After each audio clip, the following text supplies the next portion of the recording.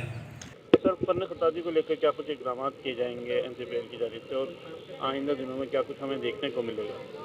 فن خطاطی کے فروغ کے لیے NCPL نے پورے ہندوستان میں 66 مراکز قائم کیے ہیں اور اس سال بھی ہم 25 سے 30 سینٹر قائم کرنے جا رہے ہیں. لیکن افسوس کی بات یہ ہے کہ ہندوستان میں فن خطاطی کے جو ماہرین جو ٹیچر ہمیں چاہیے اور جو کورس چاہیے ہمیں ڈپلوما ان فائن آرٹس یہ ڈگری ان فائن آرٹس تو وہ ہمیں مل نہیں پاتے ہیں. اگر وہ ملیں گے تو ہم اور بھی زیادہ سے زیادہ سینٹر یہاں قائم کر سکتے ہیں.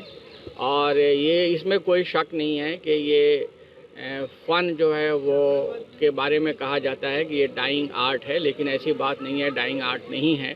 ابھی یہ ہندوستان میں ہزاروں ایسے طلباء ہیں کہ جو اس فن کو سیکھ رہے ہیں. میں ابھی 20 تاریخ کو بھی ایک پروگرام میں گیا تھا جہاں پہ فن خطاطی کا مقابلہ کیا گیا تھا، کل ہند مقابلہ.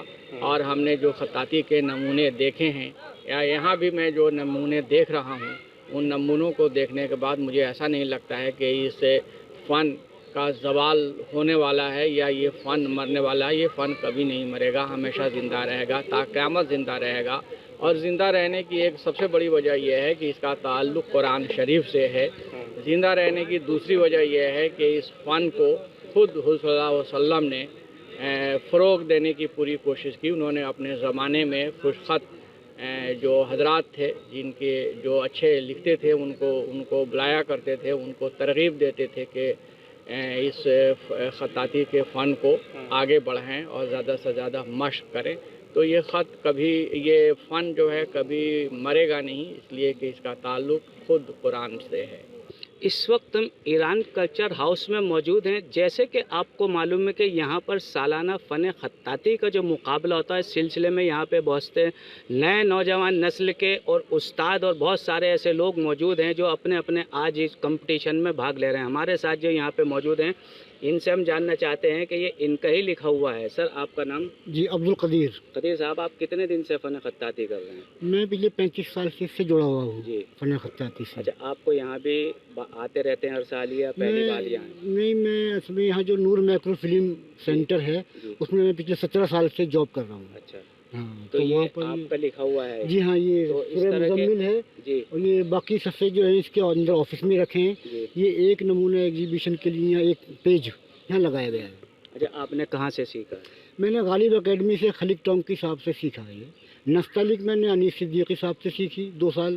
اس کے بعد پھر 2 سال کا کورس عربک ایڈوانس کیلیگرافی جسے کہتے ہیں وہ خلیق صاحب مرحوم ٹونک سے ان سے سیکھی تھی. اچھا، جیسے آپ ظاہر ہے کہ آپ نے سیکھا، آپ 17 سال سے یہاں کر رہے ہیں، 35 سال آپ کو سیکھے ہوئے ہو گئے، تو ظاہر ہے کہ آپ کے بھی شاگرد ہوں گے، کچھ شاگرد تو آپ کے بھی ہوں گے. ہاں، میں اپنے بچوں کو بھی سکھا رہا ہوں اور اوکھلا میں ہی 2-3 شاگرد ہیں میرے جو سیکھتے ہیں. اچھا، جیسے کمپیوٹر آنے کے بعد اس چیز پر بہت اثر پڑا ہے، تو ایسا آپ کچھ کہنا چاہیں گے کہ کمپیوٹر سے پہلے یا بعد میں کچھ آپ کو فرق؟